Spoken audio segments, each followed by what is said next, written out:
O que ele está dando a entender, Luísa, é que vai rejeitar o pedido de revisão da AGU, porque ele está voltando na defesa que já apresentou na sua decisão, tentando se justificar que não é blindagem nem nada disso, que ele está numa busca de equilíbrio a partir dessa decisão. Ele já disse, vai sair uma decisão sobre o pedido da AGU ainda hoje. A Luísa foi apurar para entender se é isso mesmo. E vocês estão vendo aí na nossa tarja que sim, é o avanço da apuração da Luísa Martins, que Gilmar Mendes deve negar, portanto, o pedido de revisão da AGU. Luísa.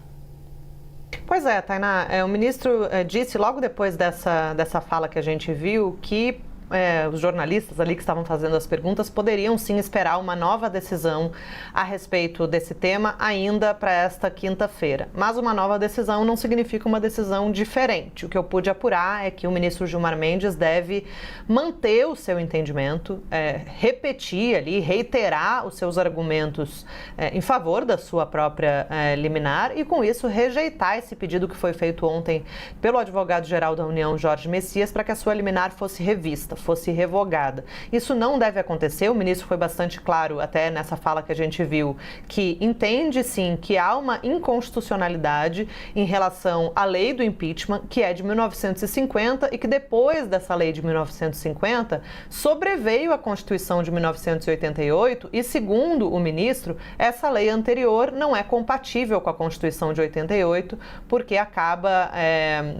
enfraquecendo, sujeitando, na verdade, o Poder Judiciário a um enfraquecimento diante dessa possibilidade de que qualquer cidadão brasileiro possa pedir o impeachment de ministros do STF e que, a partir de alguma configuração ali, por exemplo, de alta abstenção no Senado, um pedido de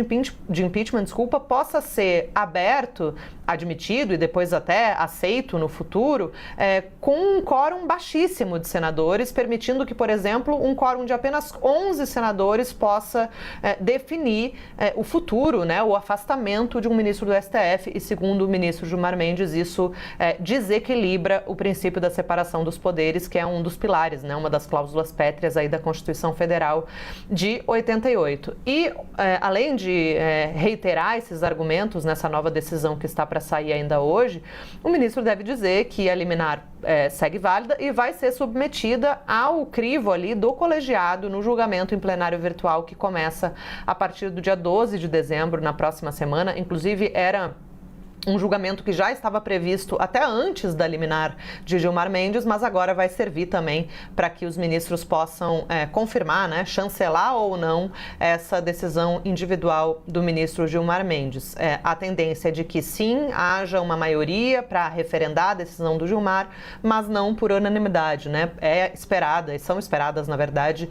algumas divergências, algumas ressalvas em relação ao voto do ministro. Uma das possibilidades, segundo o que eu pude apurar ao longo das últimas horas, Tainá Uribe, é que se chegue a uma espécie de voto médio, em que se possa retomar a possibilidade para que não só a PGR, mas qualquer cidadão brasileiro possa pedir o impeachment, mas manter essas restrições sobre o quórum no Senado e também a proibição de pedir o impeachment com base no mérito de decisões judiciais. Mas a gente vai aguardar para ver qual vai ser a decisão do ministro Gilmar Mendes, que ele prometeu ainda para esta quinta-feira.